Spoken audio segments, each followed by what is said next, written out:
Here are 3 players to watch in the NCAA tournament that if you don't know, you better ask somebody. Everyone just loves New Mexico to upset number 6, have the potential to go at least one more round. Deron Holmes, Shahade Wells, and Enrique Freeman, 3 players you have to know about.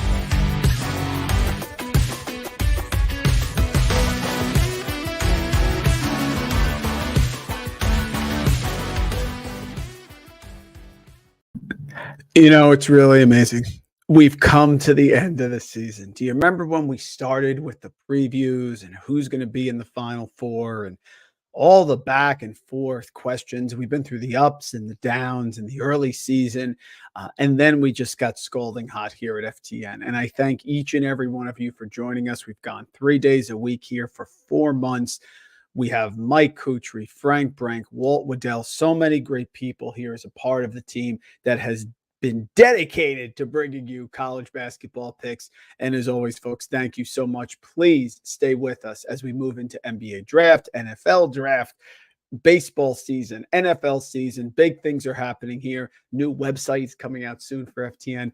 Just great stuff. But I want to start by saying thank you. Thank you for choosing to join us here at FTN multiple days a week. I am indebted to all of you. Folks, as always, we are going to go through our picks. We are thrilled to have you here. It's been a tremendous, tremendous season, and we're going to finish it off in grand style tonight.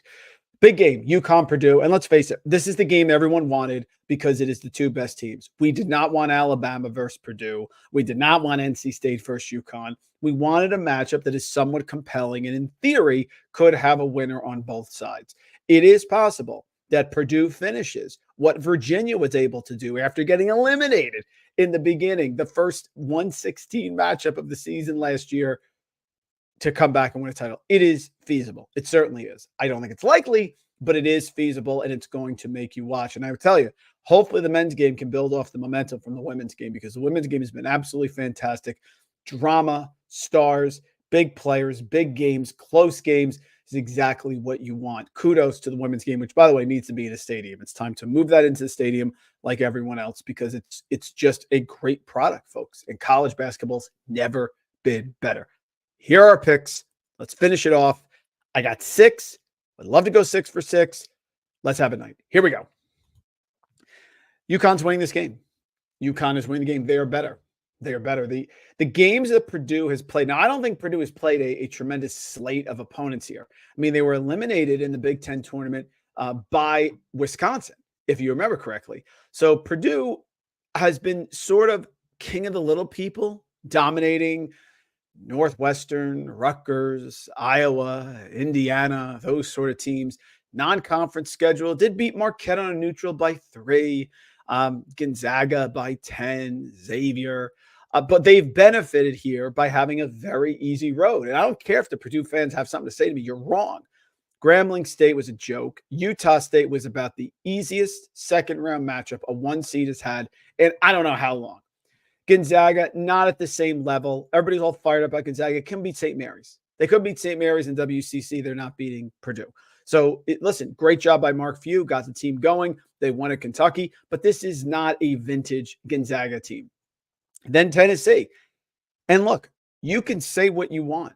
Losing Santiago Vescovi to the flu, and he was limited. He played 13 minutes. He didn't play in the prior game against Creighton, and then he played 13 minutes. And stop telling me about his scoring. It's not what it's about. In all the big games that Tennessee played this year, he was great on defense. He guarded one of the best players in the other team. He would have 2 steals, 3 steals, 4 steals, dribble into the lane, setting up his teammates, assists, things like that. That was gone. And Tennessee didn't have it. Adu didn't have a good game inside. Josiah Jordan-James was just okay. Ziegler had a terrible game. A lot of ifs there. So that wasn't a vintage Tennessee team. That wasn't a great performance from them. If Vescovi had played and they beat them, that's fine. But they won by 6 without a key piece. Not a piece that averages 20 points per game, but a key piece. Then they play NC State, who just can't match up with them. They're a Cinderella team. It is what it is. This is going to be the biggest test for Purdue, and they have not had a test like this in quite a long time. They're going to have to deal with Klingon inside. They're going to have to deal with Newton. They're going to, who, by the way, probably should have been the Big East Player of the Year if you want to get right down to it. They're going to have to deal with Cam Spencer, who hits big shots and got us to the window with a plus 124 3-pointers made the last show. They're going to have to deal. All of a Stefan Castle all of a sudden was left wide open. He could be a top 10 draft pick this year in the draft. He's there. Don't forget about Caravan, who nobody seems to like. And he was fantastic last year in this tournament. It's too much. They have depth. They have coming off the bench. Even if you have Klingon is ineffective or gets into foul trouble, they'll have Samson Johnson, who's been fantastic with the rebounds. They have 8 players that average 12 minutes per game or more. They have 4 players that average over 13 points per game. They're on a mission. They're focused. They're healthy. I don't see Zach Edey getting the points he normally gets. The way that Purdue has progressed in this tournament is Zach Edey gets going early, gets 8 points, 12 points, 14 points right away. And then teams have to adjust. UConn's not going to have to adjust anything. Klingon can play him straight up. Samson Johnson can play him straight up. He's going to get his points. He'll definitely get his points. Is he going to have 30 tonight? No, that would shock me. That would shock me because UConn's defense is that good. They're number 4 in the country in defensive efficiency per Ken Palm and number 1 in offense. I just don't see it. I don't see it there, and I don't see it in the first half. We're going to take it on both lines here. UConn is the better team. They're the better team from start to finish. What is the angle here? Edey dominates. Going to be hard to see that because no big has really dominated UConn all year. They get hot from three-point range. UConn is allowing opponents under 30% from three-point range since the start of Big East Conference play and into the tournament. Under 30% from three-point range. Fletcher Lawyer finally gets going. Or Braden Smith finally gets going. Or Lance Jones. Enough. It's too many ifs. I'm taking UConn minus 6.5 and UConn minus 3.5. I'm going under with Zach Edey. I just think their defense is that good. I think what you're going to see tonight with Danny Hurley, and a lot of this is projecting what his plan is going to be. I think he's going to really try to limit Edey inside. I think he's going to say, go ahead, get hot from three-point range. Let's see these guys hit threes after threes. If Zach Edey doesn't have 30 points tonight, Purdue can't win. Purdue, you're not getting 15 from Lawyer and 15 from Braden Smith and 15 from Lance Johnson and 12 from Mason Gill. You're not getting that because UConn's defense is too good. They're too good on the perimeter. So going under with Edey. I think the defense is going to be legit. I think Klingon is going to be able to keep him. You don't want him on his left shoulder because he's right-handed. You want him on his right shoulder. If you've seen Zach Edey, when he goes to the left hook, it's kind of like a little awkward, but he can do that against DJ Burns, who's 7 inches shorter than him.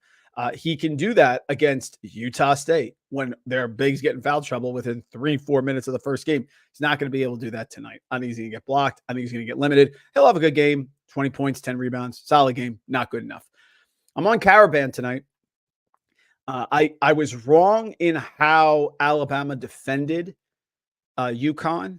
They took away Spencer. They prioritized taking away Spencer, and they kind of first of all left Castle wide open. They sloughed off of Newton. Newton had a lot of shots. He missed them, but he got wide open shots. Spencer had to work for all of the shots. Got his 3 threes, got one late, but he had the steal early in the first half where he stole it, backed out, and fired up a 3. So they prioritized Spencer. No one prioritizes Caravan. They just don't. I think Caravan's going to have the game that Castle had the other night.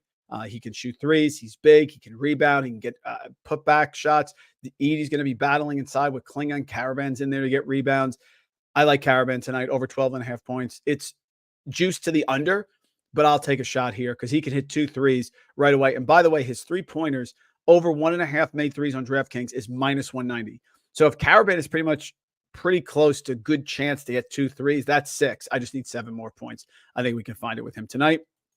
If it ain't broke, don't fix it. I'm going back to Cam Spencer. Yes, Purdue is great at guarding the arc, but yes, Cam Spencer can score on anyone. Had 3 points against Alabama, and they had much more athletic defenders than Purdue. And that's the thing.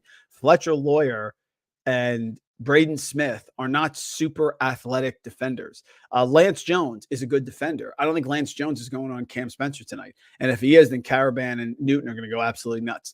But I like Spencer over the threes. He struggled to get in the mid-range, but he gets a lot of open threes. He's always looking, coming off his staggered screens, gets a lot of shots. I think he gets at least 7-8 threes up tonight, and I think he hits at least 3 of them. And I'm going to fade the big game with Lance Jones. Don't sleep on the perimeter defense of UConn. Players such as Newton and Castle, these are elite defenders. They're going to lock on Lance Jones because Lance Jones is the guy who's been killing teams left and right lately. Look at Lance Jones's last few games. This is a 10-point per game score, 14 points against NC State, 12 points against Gonzaga. Other than that, 7, 9, 6, 9. So 4 of his last 6, he's been under this total. Now he's playing the best defensive team on the perimeter that he's seen, even including Tennessee, because no Vescovy. I don't like it. I'm going under. In fact, if you go back 1, 2, 3, You can actually go back to 5 of the last 7 because he had 10 points against Michigan State. He's just a very streaky guy. Solid player. Great to see him come over from Southern Illinois. I think it was a brilliant addition by Painter. He's not going to have a big game tonight. I don't see it. The way that Purdue is going to win is that Edey is actually able to score and dominate like I don't think he can. And Lawyer and Smith go nuts from 3-point range. But I just don't see it happening. So there are my picks, folks. Lance Jones under 10.5. Cam Spencer to keep firing up from 3. Plus 135, I'll take a chance. I mean, he's getting 2. So the question is, will he get to 3rd? Plus 135, I think it's worth it. I'm huge on Caravan tonight. I think it's a Caravan night. I think he could definitely go off early, get 2 threes to start the game right away. That is the guy they're going to leave open. You have to take away Spencer because he's solid. He can still get the threes, but you can't let him get 15, 18, 20 points tonight. They're going to prioritize Newton. They're not going to let Castle go nuts because he just had 21 points recently by us. Caravan is the guy who's left out. I don't think Edey gets to 25. We're going to fade him tonight. I think the defense, again, you have not been able to have a team play defense like he's going to see tonight in quite a while. And if you go back, another point I want to bring up here, you go back to Zach Edey. He plays Utah State, only scores 23. They were blowing him out. He plays NC State the other night, only 20, and that's Burns and Diarra. If he can only start 20 on Burns and Diarra in a game that was fairly close until late, how's he going to do against Klingon and Sampson inside? That's what I like to know. And he played teams like Michigan, 16 points. He's played tough teams. Illinois bodied him. It's 10. He's going to get physical tonight. I want to see him respond. And I'm going Connecticut minus 3.5 in the first half and minus 6.5. It's almost up to 7. There's a 6.5 out there in FanDuel, but I'm going with it as well. Those are my picks, folks. 6 picks tonight. That's what I'm going for. We have any comments here? Let's see. Mike, great to see you, buddy. No props here in Ohio. Any half game spreads? Yeah, I'm fine with the both. With UConn on both. This team, Mike, my issue with them is this team has been on a mission. Danny Hurley has done one of the most brilliant coaching jobs I've seen. It's very hard to repeat. No one believes in us. He takes every slight. And the key with them, I told you, is when Auburn went out. Auburn is the team that could have beaten UConn because they have Johni Broome inside who can do some stuff against Klingon, and they have great guards on the perimeter. But once Baker Mazara threw that elbow and got kicked out of Yale, and then Polakidis goes nuts, everything went down the drain. Iowa State is not beating them. Alabama's not beating them. Even Clemson almost got to the Final Four for a ticket. They are not beating them.